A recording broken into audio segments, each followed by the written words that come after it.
El 7 de diciembre, el mundo fue escenario y fue testigo de un acontecimiento atroz en Perú, que fue el desplazamiento ilegal del presidente de la República, electo democráticamente un año y algo atrás.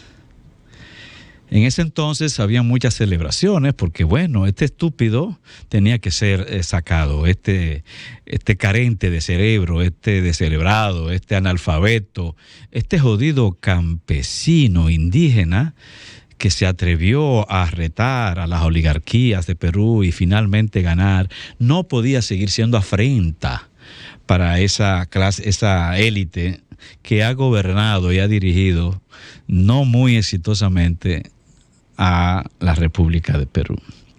En ese entonces yo dije que las cosas no eran tan simples, que ese descerebrado, según la oligarquía de Perú, había ganado, y se supone que había ganado simpatía y respeto porque algún mérito tenía, mínimo, por lo menos un mérito. Y que los pueblos normalmente reclamaban su poder de decisión de una u otra manera, posiblemente en las calles, lo dije.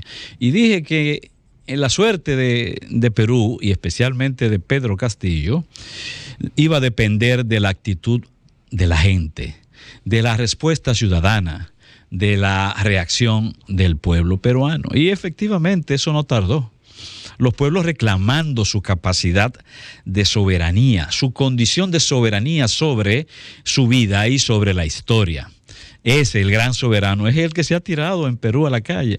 Sin embargo, si usted le da una breve ojeada a lo que son los medios de comunicación tradicionales y los formales del mundo, y incluso los que llegan a República Dominicana, Perú apenas aparece como noticia. Sin embargo, allá hay una situación de conflagración civil real, seria. Movilizaciones en todas las regiones de ese país. Estado de emergencia en las principales regiones de ese país, incluyendo a Lima, que la habían querido sacar, pero ya Lima ha sido tomada por las poblaciones, por los ciudadanos, reclamando, uno, la renuncia de la presidente Boluarte, ¿no? Dina Boluarte. Segundo, reclamando que se convoquen a elecciones este año, elecciones donde la gente, el pueblo pueda decidir quién ha de seguir siendo el conductor del país, pero de forma democrática, no con acciones golpistas e investidas como las que se vivieron el 7, el 6 de diciembre en el Congreso de Perú. Tercero, que pide la población en lucha, una constituyente, y finalmente la libertad de Pedro Castillo. Allí se está realmente discutiendo el curso, de nuevo, no solo de ese país, sino de la ruta que hemos visto en América Latina. En Chile las cosas no fueron exactamente igual, pero al final los resultados electorales que se vivieron en el último proceso de Chile fue el producto de una gran movilización social, reclamando, entre otros objetivos, justamente una nueva constitución, como está reclamando Perú. Lo que se vivió en Colombia es relativamente parecido, y tras grandes movimientos de luchas, de manifestaciones y de confrontaciones, finalmente gana la oposición, y la oposición de izquierda. En este caso se está de nuevo redefiniendo en un país altamente complejo y con un nivel de radicalización en la lucha, incluso lucha clasista y lucha racial bastante aguda. Un país que salió del estado de violencia relativamente hace poco, o sea que conoce de esa situación de radicalización, que padeció una guerrilla tortuosa durante muchísimos años y que ahora está retornando a la violencia, pero no es una violencia que la auspicia a la población, porque la población lo que está reclamando es que se respete su derecho democrático, que se respete su derecho constitucional, el derecho que le atribuye la Constitución, que es el de asistir a las elecciones para elegir sus dirigentes. Y ese derecho es el que se ha burlado, porque se ha destituido a una persona electa democráticamente. Y el pueblo, ¿qué es lo que está pidiendo? No, nosotros no queremos que usted, el Congreso, que además está pidiendo que sea destituido ese Congreso o cerrado, usted no tiene por qué, 100 y pico de personas, cambiar la historia, la ruta de la historia, ni hablar, ni abrogarse el derecho de ser el jurado de la población, de la ciudadanía y de toda la sociedad peruana.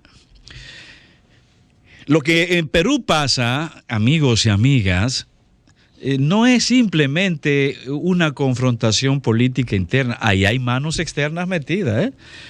Imagínense que este presidente, que por cierto en la prensa lo que siempre decía en los primeros días, oleadas de indígenas, óigame coño, pero qué barbaridad, oleadas de indígenas, no de seres humanos, no de ciudadanos, no, oleadas de indígenas y de campesinos se tiraron a las calles. Una forma de denostar y de querer ridiculizar, devaluar, desvalorizar el valor político de ese fenómeno, ¿no? Pero como quería decir, detrás de todo esto están las manos también externas, porque justo ese presidente y lo que representaba políticamente el partido que lo sostuvo, que lo mantuvo, que es un partido de orientación progresista e izquierdista, reivindicaban la estatización de las principales fuentes de divisas de Perú, la estatización de las mineras, la estatización de las fuentes gasíferas, del petróleo y de otros recursos naturales. Imagínense ustedes, la mayoría de esas fuentes están en manos de empresas multinacionales. Por ejemplo, el presidente peruano dijo que se iba a nacionalizar se iban a reorientar 2 proyectos de explotación minera de dominio extranjero con capitales norteamericanos, todos. Esas dos minas, una llamada Chacón y la otra Tía María, implicaban casi 6.000 millones de dólares. Pero ese nuevo gobierno dijo no se va a hacer conforme los dictámenes de las empresas transnacionales. Y ya eso era una declaración de guerra para esos inversionistas. ¿Ustedes creen que las manos de esos inversionistas y de los estados que están detrás de esos inversores no están incidiendo en ese proceso de Perú? Pues claro que sí. Está el tema también del puerto de Chancay, ¿qué se llama? De Chancay, el puerto de Chancay a 70 kilómetros de Perú, de Lima. Un puerto que estará bajo el control total de la República Popular de China, porque es la gran inversionista. ¿Ustedes creen que esas naciones poderosas, ante todo del norte, iban a permitir que eso transcurriera de manera tranquila y normal? El megapuerto, el puerto más grande de toda América del Sur, bajo el control chino, con un costo superior a los 4.000 millones de dólares. Bueno, en fin, se trata realmente lo que está ocurriendo en Perú, de toda una situación relacionada con la geopolítica, en donde la soberanía de los pueblos se quiere poner en duda, y por esa razón ese pueblo está hoy en lucha, aunque la prensa lo trate de fantasmagorizar. Recordemos que pero a pocas horas, el primero que aprobó, que reconoció el gobierno de Boluarte fue el gobierno norteamericano, a minutos de declararse presidente Boluarte, y luego le siguió quien tenía que seguirle, pues la OEA.